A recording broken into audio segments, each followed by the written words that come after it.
Good morning बच्चों। आज के क्लास में हम पढ़ाने जा रहे हैं। क्रिया क्या होता है, उसका कितना प्रकार है, सारा इस क्लास में हम कवर करेंगे। तो बच्चों ध्यान दीजिए, क्रिया होता क्या है। क्रिया को बच्चों हम अंग्रेजी में हम वर्ब कहते हैं, ठीक है। अब देखिए क्रिया का परिभाषा क्या कहता है। क्रिया वह है जो जिस शब्द से किसी काम के होने या करने का बोध हो उसे क्रिया कहते हैं। तो बच्चों देखिए, नोट में देखिए बच्चों, धातु को मूलतः क्रिया के मूल रूप को कहा जाता है, ठीक है। और अर्थात क्रिया के मूल रूप को धातु कहा जाता है। यहाँ बोल रहा है धातु को मूलतः क्रिया के मूल रूप को कहा जाता है, ठीक है। और यहाँ बोल अर्थात क्रिया के मूल रूप को धातु कहा जाता है, ठीक है बच्चों।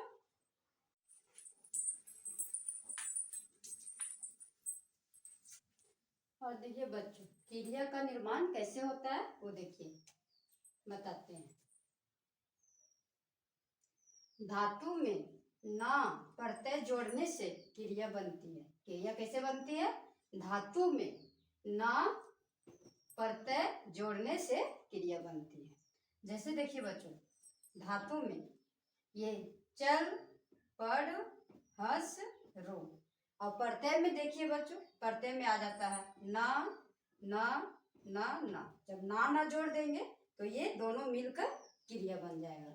देखिए क्रिया, चल चलना, पढ़ पढ़ना, हंस हंसना, रो रोना, ये सारा क्रिया बन गया, ठीक है बच्चों। का कितना प्रकार होता है हम विस्तार रूप से बताने जा रहे हैं बच्चों, ध्यान दीजिए।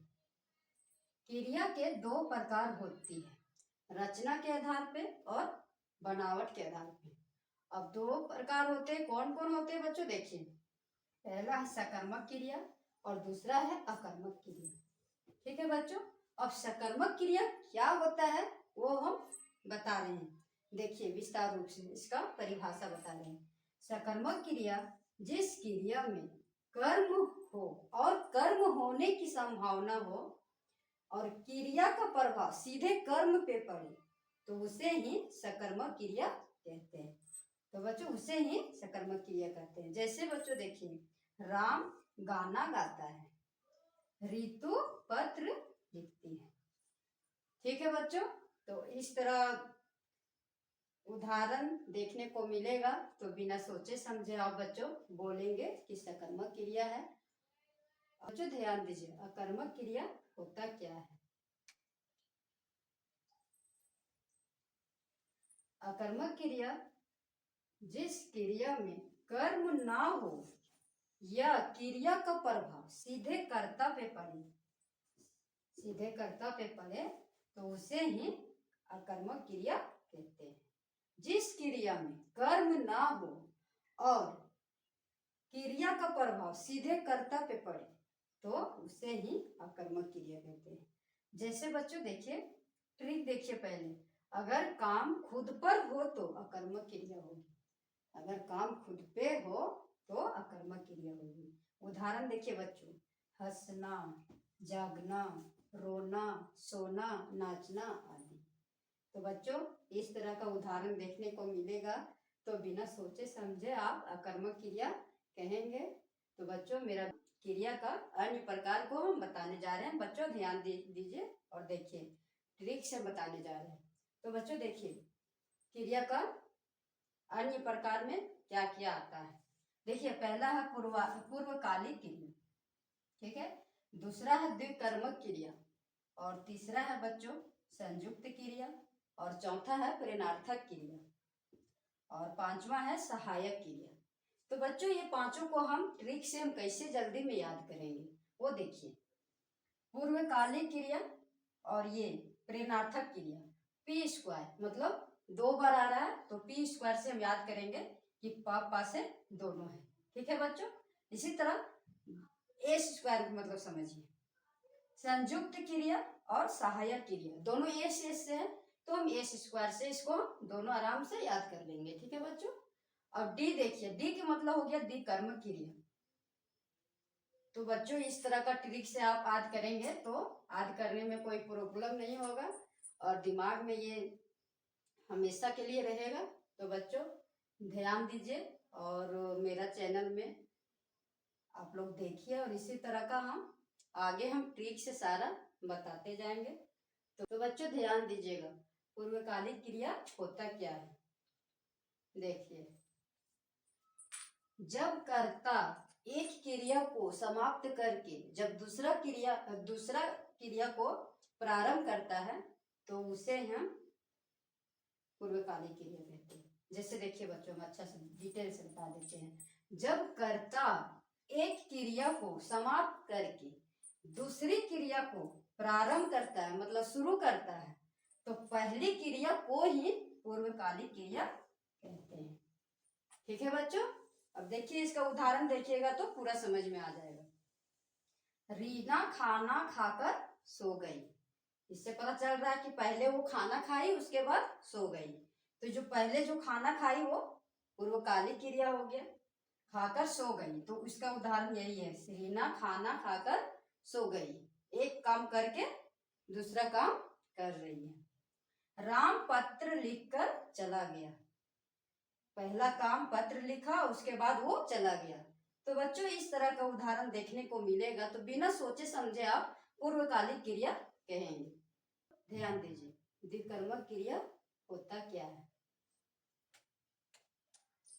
द्विकर्मक क्रिया वह है जो जिस क्रिया में दो कर्म होते हैं, जिस क्रिया में दो कर्म होते हैं उसे ही द्विकर्मक क्रिया कहते हैं। देखिए बच्चों, उदाहरण देखिएगा, समझ में आ जाएगा पूरा तरह से। सोनी ने बच्चों को अंग्रेजी पढ़ाई। सोनी ने बच्चों को अंग्रेजी पढ़ाई। इससे पता चल रहा ना कि कर्म तो ये हो गया ना बच्चों, और कर्ता ये हो गया, ये है सो उसको पढ़ाएं। तो एक से अनेक जब होते हैं तो अधिक हो गया ना, जैसे कि दो कर्म बोल रहे तो एक से अधिक है तो मतलब कि हो गया द्विकर्मक क्रिया। जहाँ पे बच्चों देखने का मिलेगा, मतलब एक से अनेक देखने को मिलेगा, वहां आप द्विकर्मक क्रिया बोलेंगे। जैसे देखिए यहाँ पे अध्यापक ने बच्चों को खेल कराई। अध्यापक ने, यहाँ पर भी एक बच्चा तो नहीं है, बच्चों है तो एक दो से मतलब एक से अधिक है, तो ये मतलब द्विकर्मक क्रिया हो गया। ठीक है बच्चों, तो इस तरह का उदाहरण देखने को मिलेगा ना बच्चों, तो बेहिचक आप लोग द्विकर्मक क्रिया कहेंगे। ध्यान दीजिए, संयुक्त क्रिया होता क्या है। देखिए, जब कोई क्रिया दो क्रियाओं के संयोग से निर्मित होती है उसे ही संयुक्त क्रिया कहते हैं। ठीक है बच्चों, उदाहरण देखिए। रीना खेलती कूदती रहती है। एक के साथ दो काम है ना, वही बोले संयोग से निर्मित होती है। तो यहाँ उदाहरण से समझ में आ जाएगा, खेलती कूदती रहती है रीना। मोहन पढ़ता लिखता रहता है, दो काम करते रहते हैं। तो इससे पता चलता है कि संयुक्त क्रिया है। तो बच्चों इस तरह का उदाहरण देखने को मिलेगा तो बिना सोचे समझे आप संयुक्त क्रिया कहेंगे। तो बच्चों दीजिए, प्रेरणार्थक क्रिया होता क्या है। देखिए, प्रेरणार्थक क्रिया वह है जिससे यह पता चले कि कर्ता स्वयं ना करके दूसरे को प्रेरित करते हैं। किसी अन्य को प्रेरित कार्य करने के लिए किसी अन्य को प्रेरित करते हैं, उसे ही प्रेरणार्थक क्रिया कहते हैं। देखिए बच्चों, फिर से हम बताते रिपीट कर देंगे। प्रेरणार्थक क्रिया वह है जिससे यह पता चले कि कर्ता स्वयं कार्य ना करके किसी अन्य को कार्य करने के लिए प्रेरित करते हैं, उसे ही प्रेरणार्थक क्रिया कहते हैं। ठीक है बच्चों, तो देखिए पहचान इसका क्या है, आना तथा वाना। ठीक है, प्रथम प्रेरणार्थक क्रिया में हो जाएगा आना और द्वितीय प्रेरणार्थक क्रिया में हो जाएगा वाना। अब देखिए उदाहरण से पता चल जाएगा बच्चों। उदाहरण में देखिए, चलना तथा चलवाना। ठीक है, जैसे हम खुद चल रहे हैं, खुद ना चल के बोलेंगे दूसरा के तुम चल लो, और अपने नहीं चलना, दूसरा को प्रेरित करना। इसीलिए बोला चलना तथा चलवाना। ठीक है, अपने ना चलना, दूसरे को चलवाना। तो बच्चों इस तरह का उदाहरण देखने को मिलेगा, तो बिना सोचे समझे आप प्रेरणार्थक क्रिया कहेंगे। ठीक है बच्चों, और प्रेरणार्थक क्रिया पढ़ने में, मेरा वीडियो में प्रेरणार्थक क्रिया पढ़ने में किसी तरह से कोई प्रॉब्लम होगा बच्चों, तो आप कमेंट करके जरूर पूछिएगा बच्चों, हम बताने के लिए रेडी है। देखिए, सहायक क्रिया वह है जो मुख्य क्रिया के साथ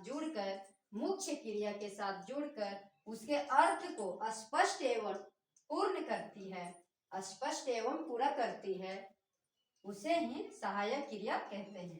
उदाहरण देखिए बच्चों, वह स्कूल जाती है, दूसरा रोहन खाना खाएगा। तो बच्चों इस तरह का उदाहरण देखने को मिलेगा, तो बिना सोचे समझे आप कहेंगे कि सहायक क्रिया है। तो बच्चों मेरा वीडियो क्लास में हम क्रिया का परिभाषा, क्रिया का कितना प्रकार होता है, उसका अन्य भी प्रकार होता है, सारा इस वीडियो में हम कवर कर चुके हैं। तो बच्चों ये मेरा वीडियो देखिए और लाइक शेयर सब्सक्राइब जरूर कीजिएगा बच्चों। एक ही क्लास में पूरा क्रिया हम खत्म कर चुके हैं, आप लोग अच्छे से पढ़ लीजिएगा बच्चों। किसी तरह मेरा वीडियो में प्रॉब्लम होगा बच्चों तो कमेंट करके जरूर पूछिएगा बच्चों, बेहिचक हम बताने के लिए रेडी है बच्चों। Okay bye, thank you.